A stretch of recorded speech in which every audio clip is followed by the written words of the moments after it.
যদি হয় সুজন, তেঁতুল পাতায় ৯ জন। আসলে বুঝি না তেঁতুল পাতায় ৯ জন কিভাবে হয়।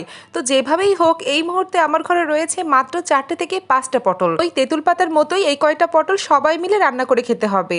তো কি এমন রান্না করা যায় হঠাৎ করে মাথায় আসলো, পটলের যদি ভর্তা করা হয় তাহলে কেমন হয়। এর কারণে খোসা সহই পটলগুলো কেটে নিলাম, যেহেতু পটলের সংখ্যা খুবই কম, খোসা আর ফেলে দিয়ে কি হবে। একটু বড় বড় পিস করেই পটলগুলো কেটে নিয়েছি। এবার প্যানে তেল দিয়ে পটল দিয়ে দিলাম কিছু কোয়া ছাড়ানো রসুন, দিয়ে দিলাম পেঁয়াজ, আর দিয়ে দিলাম পরিমাণ মতো কাঁচা ঝাল, সাথে পরিমাণ মতো লবণ আর হলুদ দিয়ে পটলটা ভেজে নিয়েছি 3 থেকে 4 মিনিট মতো।